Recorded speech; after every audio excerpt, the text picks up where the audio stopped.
6-րդ անգամ է, որ դատարանը մերժում է 3-րդ անձ ներգրավելու դիմումը։ Կրկնում եմ, 6-րդ անգամ է, որ դատարանը մերժում է 3-րդ անձ ներգրավելու մեր դիմումը։ Բոլորիդ համար արդեն հայտնի է, որ գործը քննվում է, խոսքը վերաբերում է գլխավոր դատախազության կողմից Հայաստանի Հանրապետության վարչական դատարան ներկայացված Արցախի ներկայացության սեփականության իրավունքի պետական գրանցումը անվավեր համարելու վերաբերյալ վարչական գործը։ Գործը քննվում է դատարանի վարչական դատարանի նորանշանակ նախագահ Կարեն Զարիկյանի կողմից։ Մենք ունենք սեփականության իրավունքի պետական գրանցում։ Սեփականության իրավունքի պետական գրանցման հիման վրա Արցախի Հանրապետության կառավարությանը տրվել է սեփականության իրավունքի պետական գրանցման վկայական։ Մենք ունենք այդ վկայական եւ այդ վկայականը ես բազմիցս հրապարակել եմ իմ Facebook-յան էջերով։ Եվ այդ վկայականում հստակ արտացոլված է, որ գրանցված իրավունքի սուբյեկտ է համարվում Լեռնային Ղարաբաղի Հանրապետության կառավարությունը։ Այսինքն որպես սեփականատեր նշված է Լեռնային Ղարաբաղի Հանրապետության կառավարությունը։ Սեփականության իրավունքի վկայական կարծում եմ բոլորը ունեք, դա ձեր իրավահաստատող փաստաթուղթն է։ Եվ այդտեղ նշված է օրինակ ձեր անուն ազգանունը եւ դուք հանդիսանում եք այդ սեփականության իրավունքի վկայականի եւ պետական գրանցման ուժով այդ անշարժ գույքի սեփականատեր։ Եվ այս պայդրությամբ այս շենքը, որտեղ մենք գտնվում ենք, սա հանդիսանում է Լեռնային Ղարաբաղի Հանրապետության կառավարության սեփականությունը։ Ընդ որում այս սեփականությունը գրանցել է Հայաստանի Հանրապետությունը, ոչ թե Արցախի Հանրապետությունը։ Այսինքն Հայաստանի Հանրապետության լիազոր եւ իրավասու մարմինը կատարել է սեփականության իրավունքի պետական գրանցում ներկայացության շենքի նկատմամբ։ Դատախազությունը այս հանգամանքը վիճարկում է։ Դիմել է դատարան, դա իր իրավունքն է, պետության շահերի պաշտպանության իր սահմանադրական լիազորությունն է իրականացնում եւ դիմել է դատարան, պայմանը որքանով է իրավաչափ դա տնեք մի կողմ։ Ունի այդպիսի լիազորություն, թե ոչ, այո ունի։ Դիմել է դատարան վիճարկելով սեփականության իրավունքի պետական գրանցումը։ Եվ այս պարագայում վարչական դատարանին այլընտրանք չունի եւ վարչական դատարանը պարտավոր է այդ վարչական գործի մասնակից դարձնել գրանցված սեփականատիրոջը, որպիսին հանդիսանում է Լեռնային Ղարաբաղի Հանրապետության կառավարությունը։ Ընդ որում, այստեղ մեր միջնորդությունը ներկայացնելու անհրաժեշտությունն անգամ բացակայում է։ Դատարանը հայցադիմը վարույթ ընդունելու փուլում այս հարցին պետք է անդրադառնալ եւ գրանցված իրավատիրոջը, մասնավորապես Լեռնային Ղարաբաղի Հանրապետության կառավարությանը ներգրավել որպես երրորդ անձ։ Նկատելով, որ դատարանը այս գործողությունը չի ձեռնարկում, ես արդեն միջնորդություն եմ հասցեագրել դատարանին։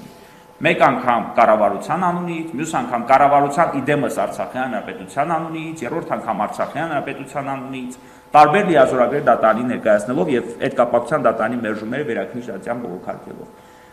Ինչ է ստացվում, ինչ է արձանագրում դատավոր Զարիկյանը։ Դատարանն արձանագրում է, որ 2025 թվականի դեկտեմբերի 29-ի ներկայացված միջնորդությունով որպես երրորդ անձ ներգրավելու ենթակա սուբյեկտ նշված է Լեռնային Ղարաբաղի Հանրապետության կառավարությունը։ Մինչդեռ միջնորդությունը չի բովանդակում օրենսգրքի 19-րդ հոդվածի առաջին մասում թվարկված սուբյեկտներից որևէ մեկի հետ նույնականացվող տվյալներ։ Միջնորդությունը ընդհանրապես չի պարունակում դիմողին սուբյեկտին նույնականացնող որևէ տվյալ։ Ինչ է ասում վարչական դատարանը, դատարանը ասում է, ես այդպիսի սուբյեկտ չեմ ճանաչում, այդպիսի սուբյեկտ գոյություն չունի։ Լավ, մենք դատարանին գրել ենք, ասում ենք, ով է գրանցված իրավատերը, սեփականության վկայականով, ով որ հանդիսանում է սեփականության իրավունքի գրանցման իրավատեր, հասցեատեր, նրան էլ ներգրավեք որպես երրորդ անձ։ Բայց դատարանը տեսնելով, որ այդտեղ նշված է ԼՂ կառավարության անունը, ոչ Արցախի Հանրապետության է սուբյեկտ համարում, ոչ էլ Լեռնային Ղարաբաղի Հանրապետության կառավարությանը։ Հիմա ինչ հետևանքներ է դա մեր մոտ առաջացնում։ Մենք զրկում ենք մեր լսված լինելու իրավունքից։ Մենք զրկում ենք վարչական դատավարությանը մասնակցելու մեր իրավունքից։ Պետությունը զրկում է վարչական դատավարության օրենսգրքով սահմանված կարգով իր դիրքորոշումը արտահայտելու իրավունքից։ Իհարկե, այսա քիչ հետո կանդրադառնամ նաև դրան։ Ըստ այդմ մենք զրկված ենք մեր դիրքորոշումը ներկայացնելուց։ Հիմա եթե օրինակ դատախազությունը ներկայացրել է հայց, դատարանը պետք է ապահովի այդ հավասարությունն ու մրցակցությունը եւ այս պարագայում դատարանը պետք է լսի նաև մեզ։ Մենք չենք կարողանում մեր դիրքորոշումը ներկայացնել։ Չենք կարող անգամ որևէ փաստաթուղթ ներկայացնել։ Սկզբում դիրքորոշումներ էին տարածում իբր այդ շենք հանդիսանում գրավի առարկա, դրա հիմքով է դատարանը դիմել, հետո չգիտեմ ինչեր էին տարածում, բայց ես լուսաբանեցի բոլոր տեսակ անգամ կադաստրի պատասխանը, որ այդ շենքը չի հանդիսանում գրավի առարկա։ Եվ այս պահի դրությամբ մենք չունենք մեր դիրքորոշումը արտահայտելու հնարավորություն եւ չունենք անգամ որևէ փաստաթուղթ դատարանի ներկայացնելու հնարավորություն։ Հիմա շարունակությունը, ինչու են այսպես անում։ Որովհետեւ եթե դատավոր Զարիկյանը կայացրեց հայց բավարարելու վերաբերյալ վճիռ, ես էլ որևիցե ձեր դա չեմ կարողանալու բողոքարկել։ Ընդհանրապես որևիցե ձեր չեմ, ես զրկվելու եմ վերաքննիչ դատարան դիմելու հնարավորությունից, իսկ վերաքննիչի ենթադրյալ որոշումներ վճռաբեկ դատարան բողոքարկելու իմ իրավունքից։ Այսինքն ինչ Զարիկյանը որոշեց, դա էլ մնալու է այդպես, որովհետև ինքը ինձ սուբյեկտ չի ներգրավում։ Ինձ ասելով նկատի ունեմ Արցախյան Հանրապետության։ Կամ էլ դրանցված իրավատիրոջը, ամփոփ ասած, քննվում է անձին սեփականազրկելու վերաբերյալ հարց, առանց այդ անձին մասնակից դարձնելու։ Այդ նույն տրամաբանությամբ կարող են բոլորը սեփականազրկել։ Հիմա դատարանն այդպես է գտնում, ասում է դուք սուբյեկտ չեք։ Ես երրորդ անձ չեմ, զրկում եմ բողոքարկել, հայ իհարկե մենք բողոքարկելու ենք հենց այդ մասով, բայց այնուամենայնիվ մենք զրկում ենք մեր դիրքորոշումները ներկայացնելու հնարավորությունից եւ հնարավոր դատական ակտը բողոքարկելու հնարավորությունից։ Եվ մայիսի 22-ին կայացվելու է սրա վերաբերյալ վերջնական դատական ակտը։ Ընդ որում հենց այս հայցադիմը վարույթ ընդունելու փուլում մենք արձանագրել ենք տարբեր խնդիրներ, մենք նշել ենք, որ դատախազության հայցը ակնհայտ անհիմն է, դուք չեք պատկերացնում, անգամ ես մի քանի անգամ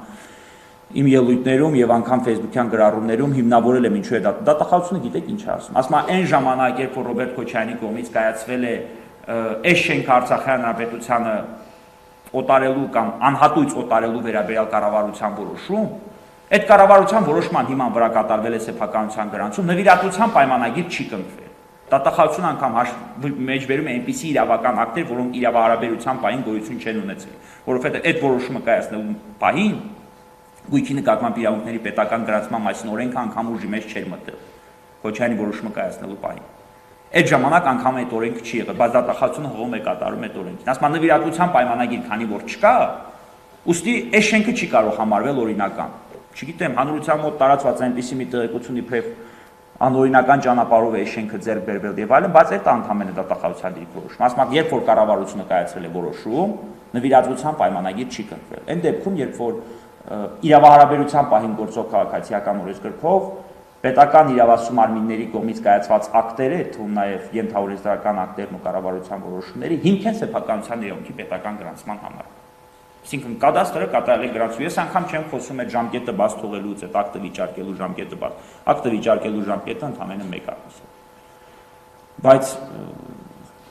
տեսեք, քանի տարի անց վիճարկում են սեփականության իրավունքի պետական գրանցումը։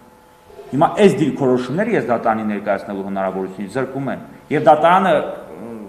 այնպես չի որ չի հասկանում այս դիրքորոշումները, այնուամենայնիվ դատարանը ազատում է վճռով իմ դիրքորոշմանը գնահատական տալու իր պարտականությունից։ Այ եթե ես այս դիրքորոշումը գրեի դատարանին, ես մեծ հաճույքով կտեսնեի, թե դատարանը իմ դիրքորոշմանը ինչ գնահատական է տալիս։ Բայց այս պահին, քանի որ մենք երրորդ անձ չենք եւ մենք մեր դիրքորոշումը չենք կարողանում ներկայացնել, դատարանը նաեւ պարտականություն չի կրելու այս հարցերին պատասխանել։